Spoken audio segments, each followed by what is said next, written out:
Brought to you by Penguin Random House Canada. Searching for Normal, a new approach to understanding mental health, distress and neurodiversity, by Dr. Sami Timimi. Read by Ishak Arditti.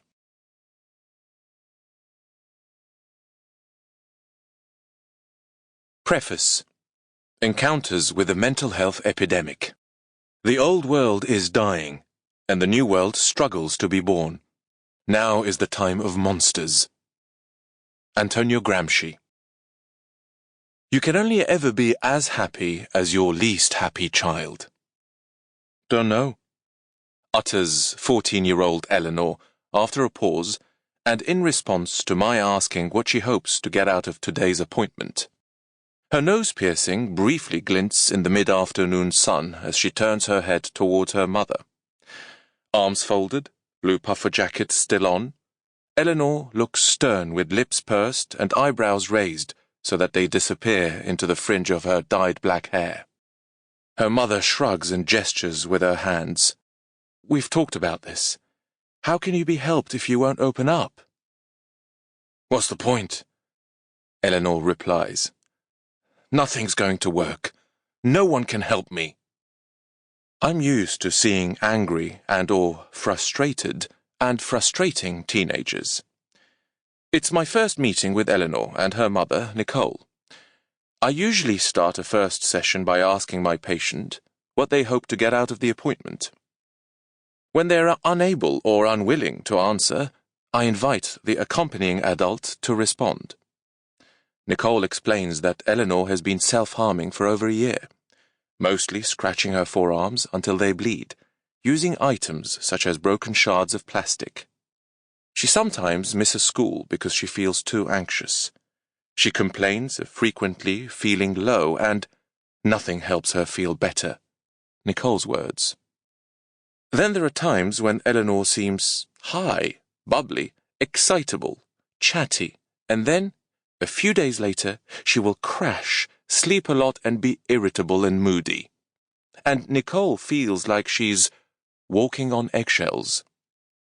And what do you hope to get out of today's appointment, Nicole? I ask. Something to help her. Something to make Ellie feel better. Do you have any thoughts about what sort of help you imagine she needs? I ask, as I look up from my notepad. We need to know what's wrong with her. Maybe she has depression or bipolar disorder. I've also wondered about autism. Maybe she needs some medication that will help her relax or feel better. What type of help has she had already? She went to a group for young people with anxiety. Then she saw a counselor at school. And then I paid for her to see a private therapist. She still sees her once a week. I know she likes the therapist, but she's been seeing her for 6 months now. Then, a few weeks ago, Eleanor was crying and raging and telling me that there's no point in going on and that she's going to kill herself. I'm terrified because last year she took an overdose of paracetamol without telling anyone. A few hours afterwards, she said she wasn't feeling well and told me what she'd done. We rushed her up to A&E, but fortunately she hadn't caused any serious harm to herself. I've locked up all the medicine at home. But how can I stop her if she decides to do it again?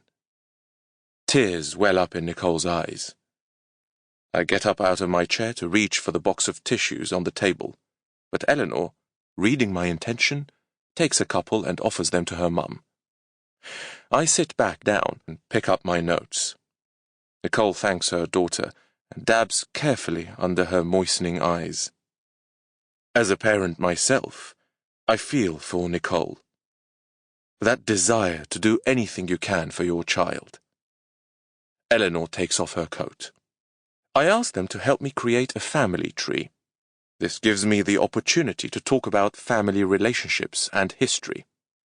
Eleanor lives with her mother, Nicole, her younger brother, Ethan, Nicole's partner, Justin, and their infant daughter, Jasmine.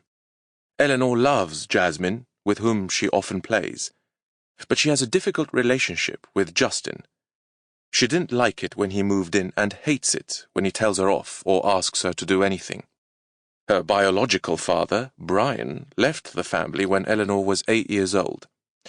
Eleanor becomes animated as we talk about him. She remembers coming home from school one day to discover that her dad had left, but she couldn't take in what was being said and instead kept looking at the shape of a stain on the sofa, thinking it looked like a teddy bear or maybe Woody from Toy Story. She remembers it like it was yesterday. Nicole says that Eleanor used to be a daddy's girl when she was younger, but Brian had his own problems. He would go on drinking binges every now and then and would come home in a rage. Although there was no physical violence, he would shout and break things. After Brian left, he would collect Eleanor and Ethan and take them to McDonald's or the park, but these trips grew less frequent. When the first COVID lockdown came, they lost touch with him. I ask Eleanor how she feels about that. "I'm over it. He doesn't care about me. I don't care about him. If he got back in touch with us, I'd tell him to get lost. I don't want to see him." The COVID restrictions and lockdowns were particularly difficult for Eleanor. She started to lose a sense of structure and purpose to the point where sometimes she was neglecting to look after herself, often just staying in bed flicking through social media or YouTube videos on her phone.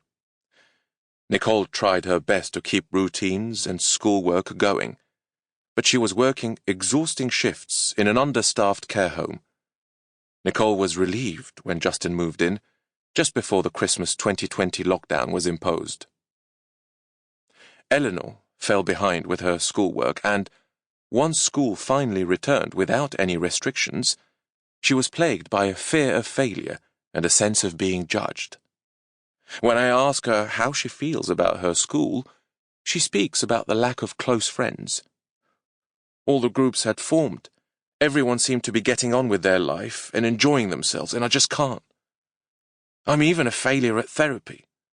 There's nothing that's going to work to make me better. Nicole, can you tell me what you admire or like about Eleanor? I ask. "Oh, Ellie's amazing. I wish she could see it. She's kind, brilliant with Jasmine, always thinking about others. She's great at art.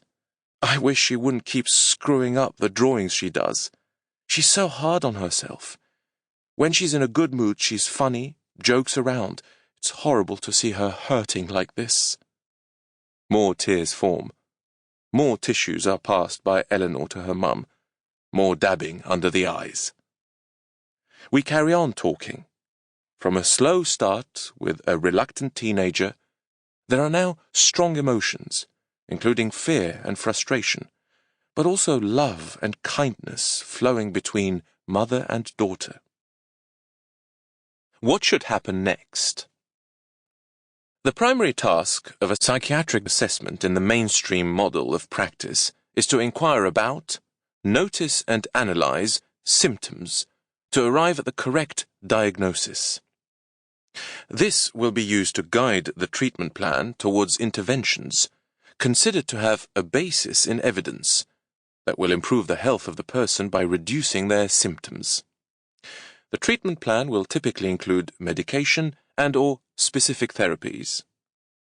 This does not mean ignoring other aspects, such as the family history, relationships, social situation, and so on, but they become secondary concerns sitting in the shadow of the primary task of discovering the correct diagnosis so that the correct treatment can be given.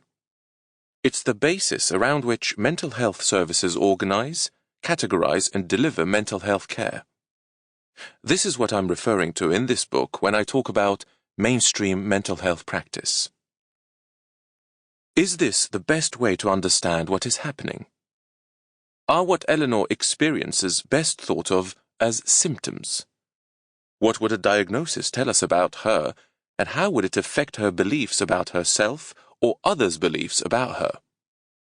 What is the scientific basis supporting, or otherwise, evidence-based treatments? Beyond the specific dilemmas posed by presentations like Eleanor's, there are also questions of public health, culture, and other population-level trends of which Eleanor's story is a tiny part. Sample complete. Ready to continue?